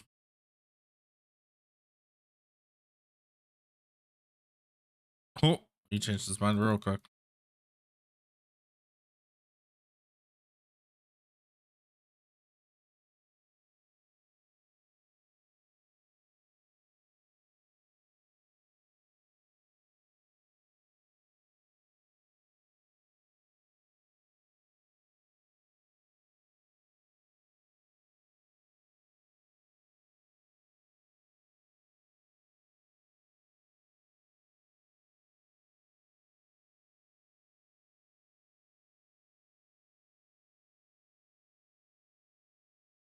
But we're coming back in 5 at the high ground.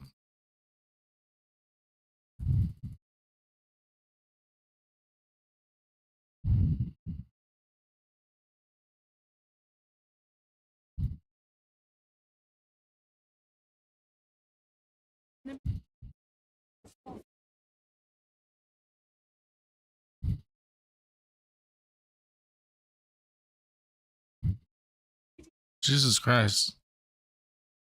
Is this school holidays? Is that what's happening?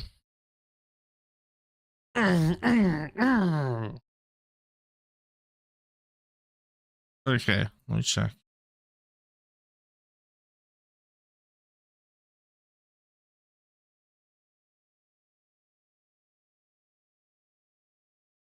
No, there is no audio. No, there is no audio. Please. What am I to do? What am I to do? How long has it been like that? Fuck me. Fuck me, cook me, fuck me, cook me. Fuck me. Fuck me.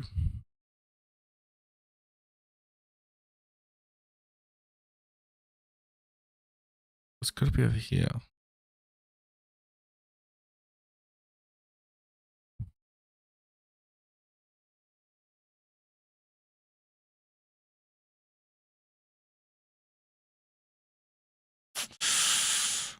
Hmm. Hmm.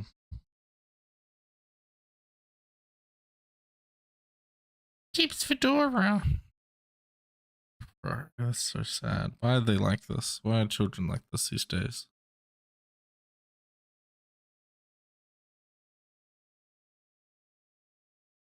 Do I just have to start removing these?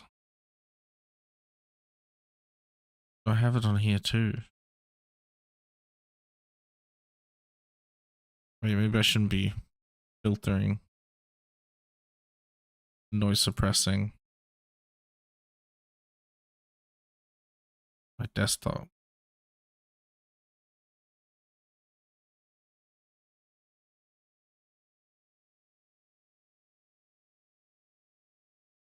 Is this gonna work now?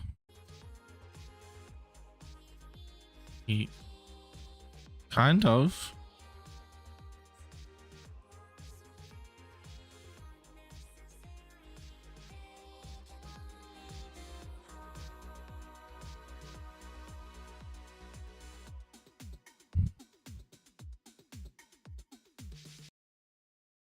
Extremely generous sales every year, when that's clearly not the established meta in gaming today.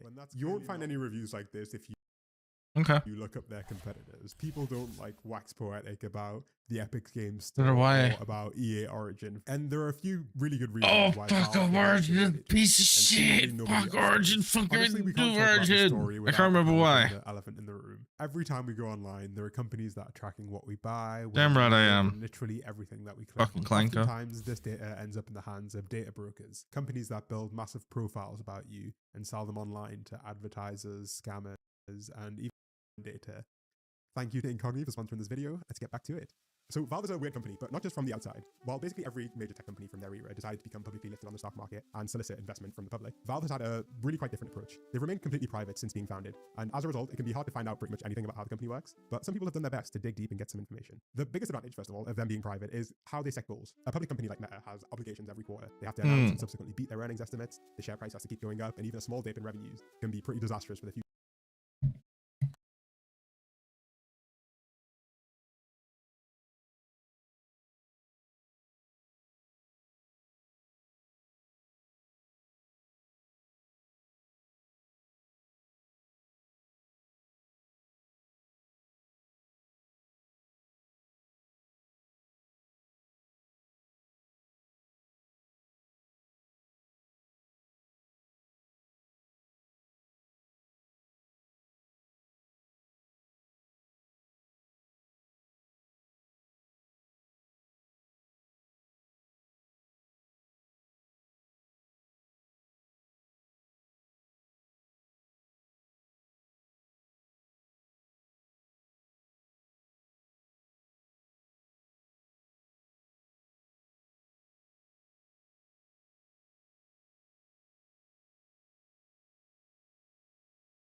future of a huge publicly listed company. The line has to keep going up, and the collective tech industry realized a while ago Line that must the best go way to up. do that is to acquire as many users as humanly possible, and then you start squeezing them for everything they're worth. You add in a subscription plan, and you can get consistent monthly recurring revenue, which makes it easier to create these earnings estimates. You can shoehorn in blockchain, cloud, or AI, depending on what year it is, and you got another couple $100 billion of investment, easy peasy. And the strategy has worked so effectively for them. Microsoft, Apple, and Amazon are all literally trillion-dollar companies. Zuckerberg's platform has decided the result of elections, and Amazon brought in $640 billion in revenue in 2024. Even the most generous estimates put Valve's revenue at like 1 to 2% of a platform like Amazon. And that's a pretty big downside if your goal is to make the biggest company on the planet, or to become the most powerful person on the planet. But that's not the case at Valve. Being private offers a hell of a lot of benefits. You're only bound to the will of a handful of owners who can think on a much longer time frame, who can do stuff because they think it's a good idea, and they don't have to cater to whatever's trendy in the market just to keep their business solvent day to day. You actually notice that the Steam interface has barely changed since the original launch. There's no AI chatbot in there, and their changes operate under a whole different calculus, a whole different set of decision-making principles, since being relevant to Wall Street is just not a core part of their business model. They can focus their energy on changes that are actually worth doing, not ones that look like what the market wants to hear. And that philosophy has kind of permeated the entire company from top to bottom. A few years ago, a copy of their internal employee handbook leaked and revealed a lot of weird stuff happening inside Valve. Valve is a company where no one has a formal manager, projects are completely self-organized, and employees decide how they allocate 100% of their work time throughout the week. The handbook literally tells employees that they should only work on a project that they believe is important enough for them to work on.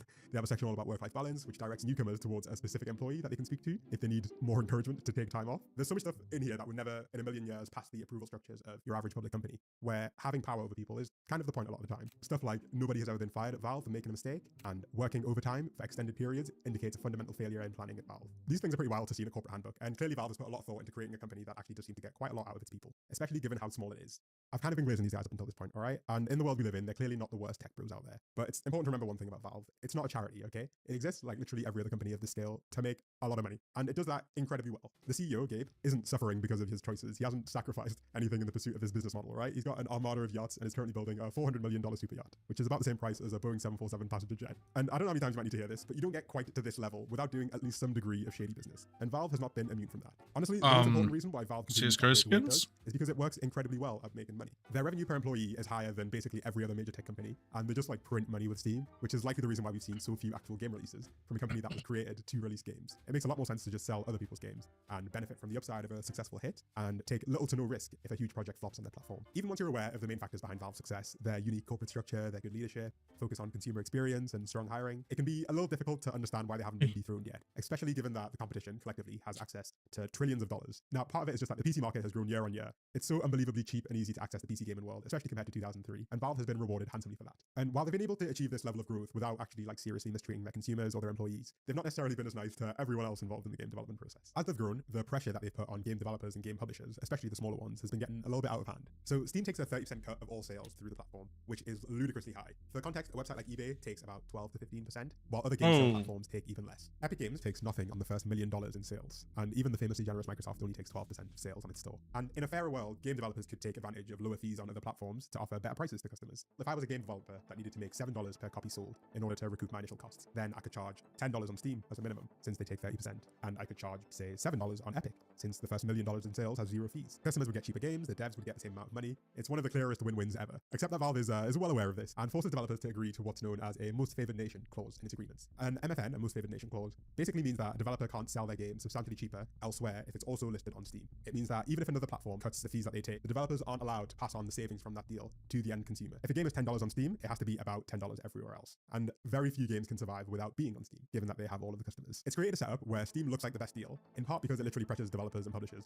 to not offer a better deal elsewhere. And while most competitor platforms actually offer pretty generous deals to smaller developers, Steam does the opposite. Games that sell millions and millions of copies end up receiving a better split. This isn't because, I don't know, Activision needs the money, but it's because Valve understands as a company that the big developers are the ones who have the true bargaining power, the ones who could have significant impact if they try to leave. And by offering them these generous deals, they encourage them to stay on Steam from day one. Indie developers who sell 50, 100, or even 10,000 copies of a game don't have a fraction of the bargaining power, and so there's no need to offer them a better deal. I mean, this is like clearly pretty anti-competitive if you ask me, but from a marketing and PR sense, it's actually genius. Steam always ends up having the best price possible on its platforms. The customers always get what looks like a reasonable deal, and Valve doesn't bear any responsibility if a game ends up being more expensive than the public expected. The blame falls squarely on the developers. Meanwhile, other platforms can't easily compete on price and have to compete on other things, which is why you see exclusive releases as a method of competition. But people hate having to download a whole separate app to play one game because it's annoying and it feels anti-competitive. It feels like the wrong way to compete. And by the way, I'm not like pretending that the Epic Games Store is like some pariah of the gaming industry, okay? They would definitely be doing the same shit if they could, right? They're just annoyed that they can't. They're actually really annoyed that they can't because the CEO of Epic Games has been on this warpath for many years now.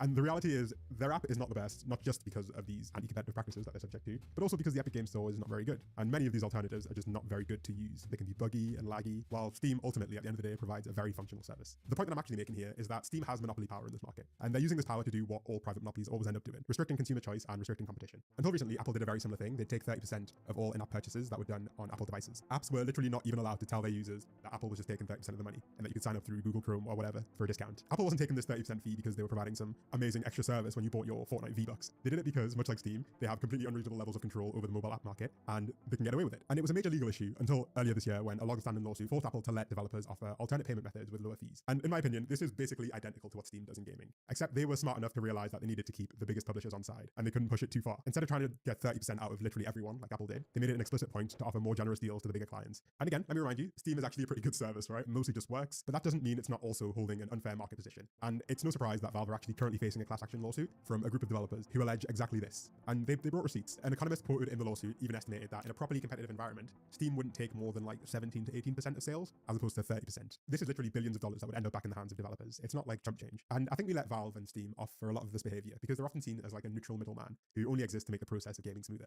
And they do that, but they do a lot more too. When I began looking into Valve as a company, I quickly found out that they have some pretty important issues that they're yet to solve. Despite the fact that they give employees tons of freedom to decide what they work on, their staff rarely stay as lifelong Valve employees. One analyst even said that I've not met anybody who had a career there. They last long enough to make money, but the developers that I've known there have left for greener pastures because the company doesn't publish games. But you'll notice that Valve hasn't actually completely given up on games, and the ones they decided to keep tell us a lot about Valve's thinking.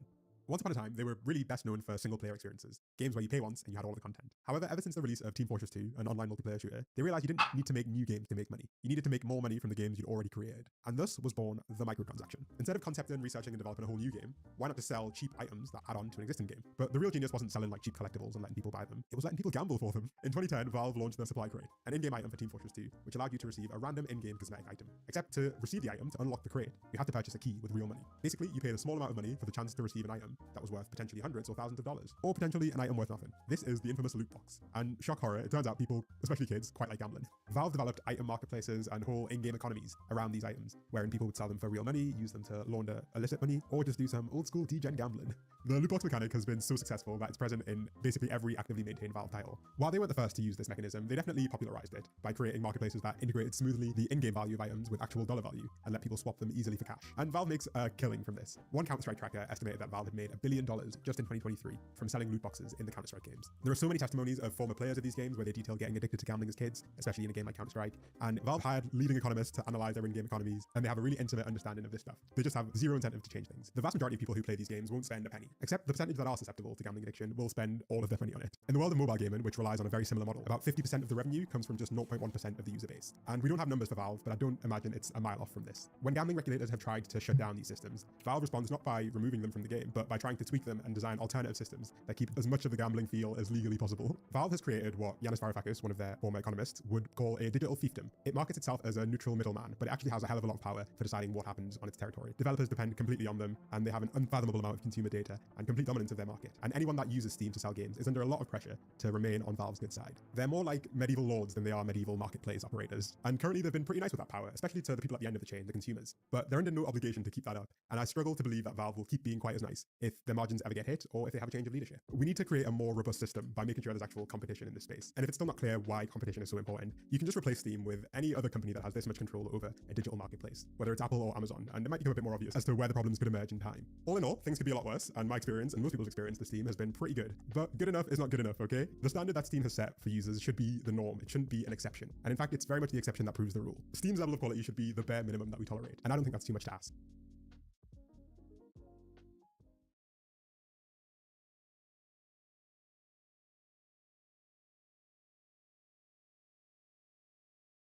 Say you've gone to all the trouble of breaking into the Louvre.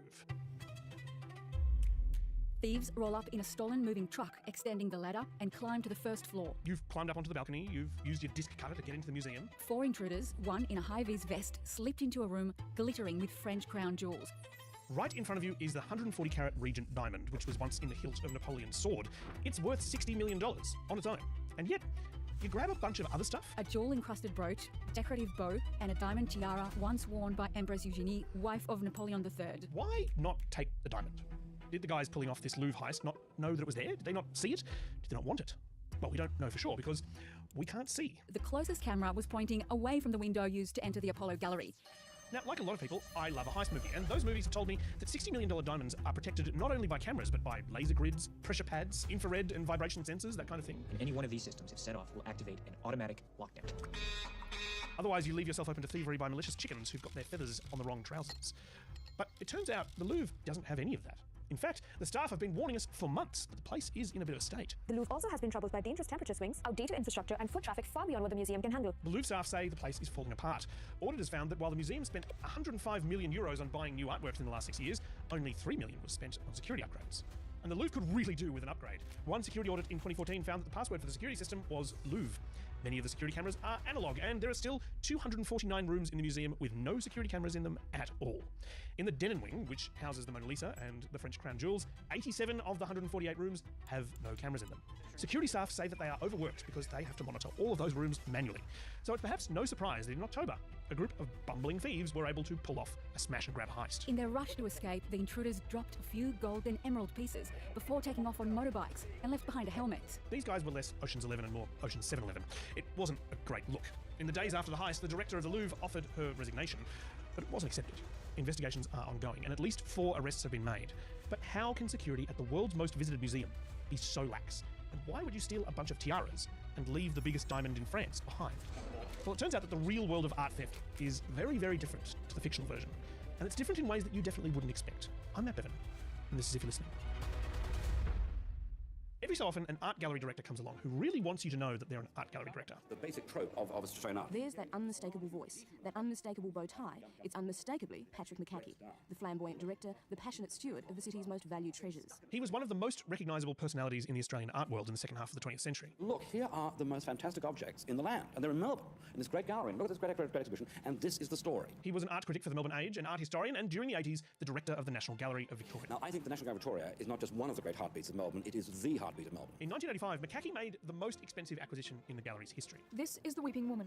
In acidic green and purple, the painting portrays a woman convulsed by grief. For more details on Picasso's The Weeping Woman, we cross now to Hannah Gadsby. This is one of a series of weeping women that Picasso painted in 1937. Yes, that is past Hannah Gadsby. Before they became a Netflix superstar, they did a very lo-fi ABC art series where we made them talk a lot about someone we now know they hate, Picasso. It echoes a figure from his epic painting Guernica, a reaction against the violence of the Spanish Civil War. Finally, a man who can see women for how they really are. Green and pointy. Now, the NGV paid $1.6 million for this Picasso painting, about $5.5 million in today's money. And despite that being pretty much just the price guide of a 4-bedroom detached house in Sydney these days, the purchase sparked quite a bit of controversy. When an Australian gallery pays more than $1 million for a painting, it makes headlines. McCackey said that was to be expected. Well, I mean, we'd be terribly lucky if it went without any brouhaha at all. No, I mean, I think, someone asked me earlier today, we live in a Philistine nation, but a civilized city. So we're lucky here. We live in a Philistine nation, but a civilized city. What an exceptionally Melbourne thing to say. But McCackey was thrilled with the unveiling, and he was riding high for 9 months afterwards. But then the Arts Minister, Race Matthews, had an unexpected visitor. I came out of Cabinet at lunchtime on a Monday, and Patrick McCackey was waiting for me, white-faced, to tell me that the Picasso had gone. So it was Monday lunchtime when the painting was reported stolen. The gallery says the painting, Weeping Woman, disappeared sometime on Saturday night. So why did it take over 36 hours for the staff to figure out the painting was gone? Well, after the thieves removed the painting from the frame using a security screwdriver, they left behind a little note. Removed to the ACT. Security guard saw that and thought, oh, it's gone to Canberra. If you're not Australian, the ACT is the shortened form of the Australian Capital Territory, where there's several big and important galleries. So it kind of maybe made sense that the painting had been taken to a gallery in Canberra, but it turns out that was not the case. Gallery officials first became aware the painting was missing when contacted by journalists from media organisations in Melbourne. The Age and Herald newspapers and Channel 9 received ransom notes from a group calling itself the Australian Cultural Terrorists, or ACT. The value of the masterpiece has now been put at more than $2 million. It was not insured.